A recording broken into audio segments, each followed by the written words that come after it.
tarong ang iyang kwan. Sige pakatawa, sige joke sa mga apo, okay man siya. Sir, kanusta siya sir na 1 week siya walay visit gyud kasi na-fail daw niya sir.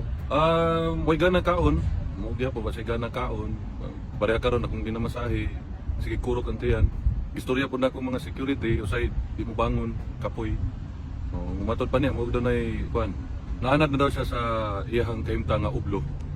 Nasa loob. Ublo. Mo na isulti ublo. Sir, napos niya mga gusto ipahiwatig sa atong mga kababayan sir all over the world. Kuan lang, pasalamat gihapon sa suporta. Sige mo ko pangutana og na si message kay tungod lagi po ninyo. Salamat sa suporta. Unya ayaw na lang daw kay isang problemahan na lang daw yung mga kaugalingon kay kung mao gyud daw niyang destiny, mao gyud niyang destiny. Pwede ba na ako i-question to sa balay? Yes, Oh. of course. Sir, naabot na ba sa iya, sir? Ako siyang ipangutana po. Una ako lang siyang likay-likay kay kabalungan ka sa nasulod, di ba? Medyo depressed.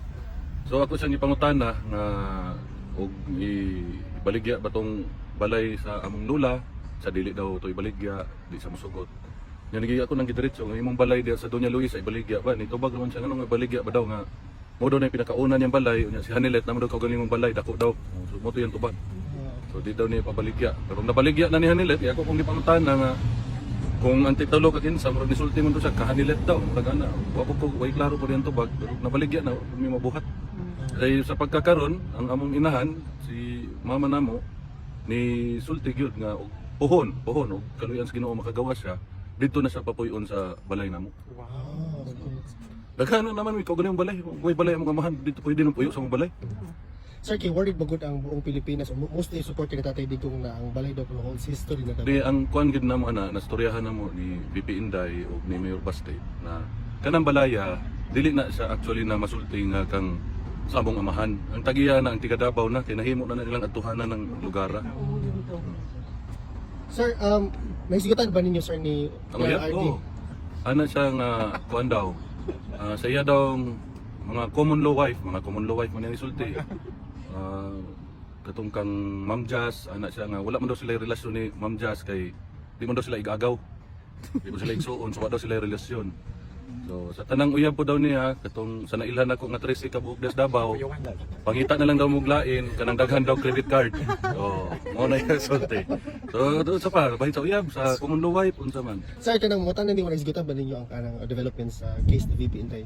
Impeachment. Nagsiguro sa pangutana kung si Inday nga gato ba daw Davao, ginasikaso ba daw po ni Inday ang Davao. Ako kung ito ba nga, nga si Inday gaulig Davao. Gato bang sa mga imbitasyon, yung ginatubang mga tao. Mura to yung pangutana, kung sino mutana sa kaso ni Inday.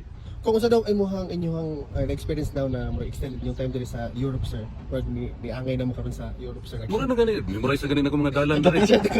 Oo. Di na kayo tugnaw sir. Init oy. Init gani guys sir. Sige paningot pagkog masahe niya. Okay, medyo init na po sa sulod. How's his health sir? Mo to payat lagi, payat na kaayo. Pero taron pa mahinoon ng panghuna-huna. Pero sir, wala aircon ka, sir. Kato amang kung asa may gamiting electric fan naman na. Pero mabrihan man hinoon ang bintana.